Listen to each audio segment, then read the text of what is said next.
이혼해. 나 다른 여자와 아이가 생겼어. 여보, 당신 폐암 3기라는 게 정말 사실이야? 저는 결혼 8년 차 이수진입니다. 30 후반이라는 나이가 무색하게 제 삶은 온통 남편을 중심으로 돌아가고 있어요. 맞벌이 부부로서 각자의 자리에서 최선을 다하고 있었죠. 겉으로 보기엔 부족함 없는 삶이었지만 제 마음 한구석에는 늘 채워지지 않는 허전함이 자리하고 있었습니다. 남편은 유복하지 않은 어린 시절을 보냈다고 했습니다. 그래서인지 그는 돈에 대한 집착이 강했습니다. 남들만큼은 아니어도 이미 충분히 여유 있는 삶이었는데도 그는 늘 조금만 더 모아보자는 말을 입에 달고 살았어요. 그의 목표는 마치 끝없는 마라톤 같았습니다. 처음에는 저도 이해했습니다. 불안정한 어린 시절을 보낸 그의 상처를 보듬어주고 싶었으니까요. 하지만 조금만 덜하는 말이 길어지면서 저희 부부의 가장 큰 문제 중 하나인 2세 계획이 계속해서 미뤄졌습니다. 저는 아이를 간절히 원했습니다. 예쁜 아기를 낳아 단란한 가정을 꾸리는 것이 제 오랜 꿈이었죠. 하지만 남편은 번번이 고개를 저었습니다. 지금은 때가 아니야. 아이에게 더 좋은 환경을 만들어준 후에 갖자. 그의 말은 합리적이었지만 제 마음속에서는 서운함이 쌓여만 갔습니다. 사랑으로 맺어진 부부인데 왜 아이를 갖는 것조차 이렇게 계산적이어야 할까요? 시간이 흐를수록 저는 아이에 대한 희망을 잃어갔고 그와 동시에 남편을 향한 제 기대감도 조금씩 사라져 갔습니다. 남편의 야근과 주말 근무는 일상이었습니다. 그는 매일 밤늦게 돌아왔고 주말에도 회사에 나가는 일이 잦았습니다. 물론 그의 노력 덕분에 저희의 통장 잔고는 불어났지만 그만큼 저희 부부의 거리는 멀어졌습니다. 함께 저녁을 먹는 날보다 각자 먹는 날이 많아졌고 주말 데이트는 손에 꼽을 정도였습니다. 침묵은 길어졌고 대화는 단절되었습니다. 어느새 저희는 한 집에 사는 동거인 같았습니다. 결정적으로 저희는 각방을 쓰기 시작했습니다. 처음에는 남편이 늦게 들어오니 제가 잠을 설칠까 봐 각방을 쓰자고 했죠. 저도 피곤했기에 그 제안을 받아들였습니다. 하지만 각방은 단지 잠자는 공간의 분리에서 그치지 않았습니다. 마음의 거리까지 벌어지게 만들었습니다. 한 침대에서 함께 잠들며 나누던 소소한 대화와 온기가 사라지자 저는 극심한 외로움에 시달렸습니다.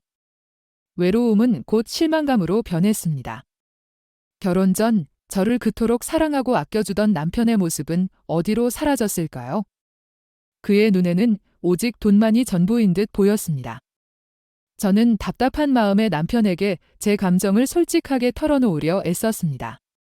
오빠, 요즘 우리 너무 멀어진 것 같아. 나는 오빠와 함께하는 시간이 더 소중한데. 제 목소리는 점점 작아졌습니다. 하지만 남편은 제 말을 이해하지 못하는 듯 했습니다. 아니, 이해하려 하지 않는 것처럼 보였습니다. 그는 오히려 화를 냈습니다. 도대체 내가 뭘 더 해야 해? 이렇게 열심히 일하는 건 다 우리 잘 살려고 하는 거잖아. 너는 왜 맨날 불평만 해? 그의 목소리에는 짜증이 가득했습니다. 저는 그 앞에서 한없이 작아지는 기분이었습니다. 제가 바라는 것은 돈이 아니라 따뜻한 위로와 관심이었는데 그는 저를 오해하고 있었습니다. 그의 날선 말들은 제 마음의 비수가 되어 박혔습니다. 저는 더 이상 말을 이어갈 수 없었습니다. 점점 더 깊어지는 침묵 속에서 저는 혼자였습니다. 남편의 옆에 있어도 외로웠고 그의 마음은 닿을 수 없는 곳에 있었습니다. 저희는 같은 공간에 있었지만 서로 다른 세상을 살고 있는 듯 했습니다. 이 결혼 생활이 과연 맞는 걸까요? 행복이라는 단어는 저희에게서 점점 멀어져 가는 것 같았습니다. 어느 날 새벽, 유난히 차갑고 길었습니다. 각방을 쓴 지 몇 달이 흐른 뒤였죠. 여느 때처럼 저는 혼자 침대에 누워 잠 못 이루고 있었습니다. 그때 방문이 열리는 소리가 들렸고 남편이 들어섰습니다. 그의 얼굴은 퀭했고 눈 밑은 그림자가 짙게 드리워져 있었습니다.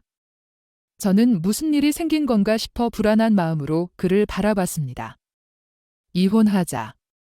그의 입에서 나온 말은 너무나도 뜻밖이었습니다. 저는 그 말이 현실이라는 것을 믿을 수 없었어요. 차라리 꿈이었으면 했습니다. 온몸에 피가 식는 기분이었죠. 저를 향한 미련조차 없어 보이는 그의 얼굴에 저는 아무 말도 할 수 없었습니다. 그가 저를 향해 던진 말은 제가 이제껏 쌓아 올린 세상이 산산조각 나는 소리처럼 들렸습니다. 다른 여자랑 아이가 생겼어. 쿵, 제 심장이 바닥으로 곤두박질 치는 것 같았습니다. 이혼이라는 충격도 채 가시지 않았는데 그는 더 잔인한 말을 꺼냈습니다. 다른 여자와 아이 그 두 단어는 제 머릿속에서 거대한 파도를 일으키며 모든 것을 집어삼켰습니다. 저는 그제야 그의 퀭한 얼굴이 피곤이 아닌 죄책감으로 물든 것이었음을 깨달았습니다. 아니, 죄책감이라기보다는 그저 상황을 벗어나려는 비겁함 같았습니다. 제가 그토록 바라던 아이를 그는 다른 여자와 만들었다니요. 이 배신감을 어떻게 설명할 수 있을까요? 제 심장은 갈갈이 찢어지는 듯 했습니다. 제 입에서는 말이 나오지 않았습니다.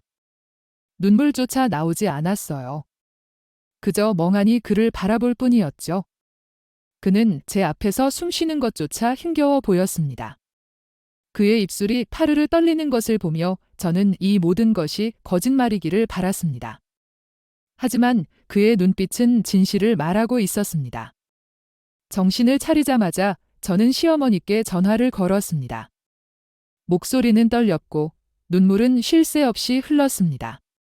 어머님, 남편이 이혼하자고 해요. 다른 여자랑 아이가 생겼대요. 제 말을 들은 시어머니의 반응은 제가 예상했던 것과는 전혀 달랐습니다. 시어머니는 오히려 목소리에 활기를 띠며 아이고 손주가 생겼단 말이냐 하고 기뻐하는 것이었습니다. 제게는 비수가 되어 박히는 말이었습니다. 너는 여태 뭘 했기에 아이 하나 못 낳아주고. 진작 헤어졌어야 할 것을 시어머니는 저를 원망하며 이혼을 재촉하기까지 했습니다. 저는 망치로 뒤통수를 맞은 것 같았습니다. 제 편이 되어줄 것이라고 믿었던 시어머니마저 저를 버리다니요. 마지막 희망으로 신우이에게도 연락을 했습니다. 신우이는 제 이야기를 듣고 안타까워하는 듯 했습니다. 언니, 제가 오빠에게 잘 얘기해 볼게요. 그 말에 저는 아주 잠시나마 위로를 얻었습니다. 하지만 그것도 잠시였습니다. 며칠이 지나도 신우이에게서는 아무런 연락이 없었고 제가 전화를 걸어도 받지 않았습니다. 그렇게 신우이마저 제게서 등을 돌렸습니다. 혼자 남겨진 기분이었습니다. 4년간의 결혼 생활이 한순간에 부정당하는 듯 했습니다. 제가 그에게 베푼 사랑과 노력은 한낱 물거품이 된 것만 같았습니다. 배신감, 분노, 슬픔, 그리고 무엇보다 깊은 좌절감이 저를 집어삼켰습니다. 저는 어디에도 기댈 곳 없이 홀로 허물어져 내렸습니다. 그렇게 저는 억울하게 이혼을 해야만 했습니다. 너무 당혹스럽고 갑작스러워서 상간녀 소송이니 그런 건 할 정신도 없었지요. 남편의 집에서 나온 지 6개월쯤 지났을까요? 저는 여전히 멍한 상태로 하루하루를 보내고 있었습니다. 이혼 절차는 남편의 일방적인 요구로 빠르게 진행되었고 저는 그저 끌려가는 대로 모든 것을 포기한 채 도장만 찍었습니다. 그렇게 저희는 남이 되었죠. 저는 완전히 무너져 내린 상태였습니다. 그에게 복수하고 싶다는 생각조차 들지 않았어요. 그저 이 모든 지옥 같은 현실에서 벗어나고 싶을 뿐이었습니다. 어느 날 제 오랜 친구인 미경이에게 연락이 왔습니다. 사실 남편이 집을 나간 후 저는 어떤 친구와도 연락을 거의 하지 않았어요. 제 초라한 모습을 보이고 싶지 않았거든요. 그런데 미경이가 다급한 목소리로 저를 찾아왔습니다. 잔뜩 굳은 얼굴로 망설이던 미경이는 어렵게 입을 열었습니다. 수진아, 너한테 꼭 해줘야 할 얘기가 있어? 내 전 남편 현수 씨 말이야. 저는 심장이 쿵 내려앉는 것 같았습니다. 그 사람의 이름만 들어도 몸서리가 쳐졌죠. 하지만 미경이의 표정이 너무나도 진지해서 저는 아무 말 없이 그녀를 바라봤습니다. 사실 현수 씨가 폐암 3기래. 지금 병원에 입원해 있대. 그 순간 저는 아무것도 들리지 않았습니다. 제 머릿속은 온통 하얗게 변했고 미경이의 목소리는 멀리서 들려오는 듯 희미해졌습니다. 폐암 3기라니요. 6개월 전 그가 제게 던졌던 충격적인 고백과 이혼 요구가 마치 주마등처럼 스쳐 지나갔습니다. 다른 여자와의 아이, 바람. 그 모든 것이 거짓이었다는 말인가요? 미경이는 계속해서 말을 이어갔습니다. 남편이 자신의 병으로 인해 제가 불행해질까 봐 일부러 바람을 핑계 삼아 저를 떠났다는 이야기였습니다. 저를 밀어내기 위해 저에게 씻을 수 없는 상처를 준 것이었습니다. 시어머니와 시누이까지 그 사실을 알고도 저에게 철저히 숨겼다는 말에 저는 온몸에 피가 역류하는 듯한 기분이었습니다. 그들이 저에게 했던 모진 말들과 싸늘한 시선이 다시 떠올랐습니다. 그들은 제게 손주 타령을 하며 이혼을 재촉했었죠. 그 모든 것이 이 비밀을 숨기기 위함이었다니 배신감보다 더 큰 충격과 혼란이 밀려왔습니다. 저는 미경이의 말이 끝나기도 전에 자리에서 벌떡 일어났습니다. 도저히 믿을 수 없었습니다. 아니, 믿고 싶지 않았습니다. 당장 그를 만나서 모든 것을 확인해야만 했습니다. 미경이가 알려준 병원으로 향하는 내내 제 발걸음은 한없이 무거웠습니다. 혹시라도 제가 미워했던 그의 모습이 아닌 병마와 싸우며 고통스러워하는 그의 모습을 마주하게 될까 봐 두려웠습니다. 병실 문을 열자마자 제 눈에 들어온 것은 제가 알던 남편의 모습이 아니었습니다. 그는 침대에 기대어 앉아 있었지만 살은 뼈만 남을 정도로 많이 빠져 있었고 얼굴은 창백했습니다. 예전에 그렇게 단단하고 강인해 보였던 그의 몸은 이제 한없이 쇠약해져 있었습니다. 제가 들어선 것을 알았는지 그가 고개를 들었습니다. 그의 눈동자는 깊은 슬픔과 후회로 가득 차 있었습니다. 그는 저를 보자마자 고개를 숙였습니다. 그리고는 떨리는 목소리로 말했습니다. 왜 왔어? 너는 나를 떠나야 행복할 수 있어. 그의 목소리는 쉬어 있었고 간간히 기침 소리가 섞여 나왔습니다. 저는 그의 말에 답할 수 없었습니다. 그동안 제가 그에게 품었던 오해와 분노가 순식간에 사라지는 듯 했습니다. 그 자리를 대신한 것은 한없이 깊은 연민과 안쓰러움이었습니다. 그는 저를 위해 스스로를 버리고 저에게 상처를 주면서까지 저를 지키려 했던 것입니다. 왈칵 눈물이 쏟아졌습니다. 저는 더 이상 참을 수 없었습니다. 그의 곁으로 다가가 그의 앙상한 손을 잡았습니다. 따뜻했던 그의 손은 차갑게 식어 있었습니다. 아니야, 아니야 오빠, 저는 흐느끼며 말했습니다. 그의 손을 붙잡은 채 저는 결심했습니다. 제가 그를 오해하고 미워했던 시간들이 너무나도 후회스러웠습니다. 이제라도 그의 곁에서 그의 마지막이 될지도 모르는 시간을 함께 해야겠다고요. 그가 저를 밀어냈던 이유가 사랑 때문이었다는 것을 알게 된 이상 저는 더 이상 그를 떠날 수 없었습니다. 평생 그의 곁을 지키며 병간호를 하겠다고 제 마음속으로 굳게 다짐했습니다. 남편의 병실에서 돌아온 저는 모든 것을 정리하기 시작했습니다. 회사를 찾아가 재택근무를 신청했고 다행히 회사에서는 제 상황을 이해해 주었습니다. 이제 제 삶의 최우선 순위는 남편의 회복이었습니다. 오염된 도시에서의 삶은 더 이상 의미가 없었습니다. 남편의 병이 호전되려면 무엇보다 맑은 공기와 조용한 환경이 필요했으니까요.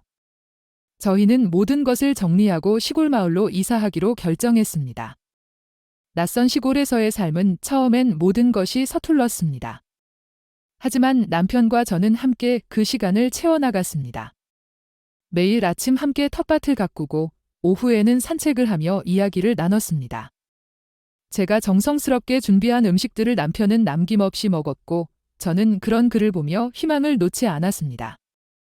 병원 진료를 받는 날이면 함께 도시로 나갔고 그의 손을 잡고 검사 결과를 기다리는 시간은 여전히 불안했지만 남편도 저도 더 이상 혼자가 아니었습니다. 놀랍게도 남편은 점차 건강을 회복해 나갔습니다. 항암 치료의 부작용으로 힘들어할 때도 있었지만 그는 긍정적인 마음을 잃지 않았습니다. 의사 선생님도 기적이라고 할 만큼 그의 몸은 호전되고 있었습니다. 그의 얼굴에는 다시금 생기가 돌기 시작했고 저는 그제야 진정한 행복을 느낄 수 있었습니다. 오랜만에 저희 부부는 평화롭고 따뜻한 일상을 되찾았습니다. 함께 웃고, 함께 식사하고, 함께 밤하늘의 별을 보며 이야기하는 시간들이 그 어떤 것보다 소중했습니다. 예전에는 돈을 조차 앞만 보고 달리던 남편이었지만 이제는 모든 것이 달라져 있었습니다. 그는 저의 손을 잡고 고마워, 정말 고마워 수진아 라고 말했습니다. 어느 날 시골집 마당에 시부모님이 찾아오셨습니다. 처음에는 당황했지만 그들의 얼굴에는 예전의 싸늘함 대신 깊은 죄책감과 안쓰러움이 어려 있었습니다. 시어머니는 제 손을 잡고 눈물을 흘리며 사과했습니다. 미안하다. 수진아. 우리가 너무 어리석었어. 너에게 너무나 큰 상처를 줬구나. 시아버님도 고개를 숙였습니다. 시부모님은 저희와 함께 시골에서 살고 싶다고 말씀하셨습니다. 처음에는 망설였지만 저는 그들의 진심을 느낄 수 있었습니다. 오랜 고민 끝에 저희는 시부모님과 함께 살기로 결정했습니다. 가족은 진정한 화해와 회복을 이뤄냈습니다. 시부모님은 남편의 병간호를 함께하며 지난날의 잘못을 반성했고 저는 그들을 용서하며 다시금 가족의 온기를 느꼈습니다. 함께 식사를 하고 함께 웃고 떠드는 일상이 저희에게는 너무나도 감사했습니다. 돈에 집착하던 남편은 이제 소소한 일상의 행복을 아는 사람이 되었고 저는 그 과정에서 돈보다 소중한 것이 무엇인지를 깨달았습니다. 저희 부부는 큰 시련을 겪었지만 그 시련을 통해 진정한 사랑과 가족의 의미를 되찾았습니다. 겉으로는 저를 배신한 것처럼 보였던 남편의 이혼 요구 이면에는 저를 향한 깊은 사랑과 배려가 숨어 있었다는 것을 알게 되면서 저는 그를 더욱 깊이 사랑하게 되었습니다. 그는 더 이상 저를 떠나야 행복할 수 있다고 말하지 않았습니다. 저는 그의 곁에서 그의 마지막 삶을 함께하겠다는 다짐을 지켰고 우리는 함께 어려움을 이겨냈습니다. 저희의 이야기는 어쩌면 흔한 드라마 같을지도 모릅니다. 하지만 저희에게는 이 모든 과정이 기적이었고 앞으로도 저희는 서로를 의지하며 행복하게 살아갈 것입니다. 이번 사연 재밌게 들으셨다면 구독과 좋아요 부탁드립니다.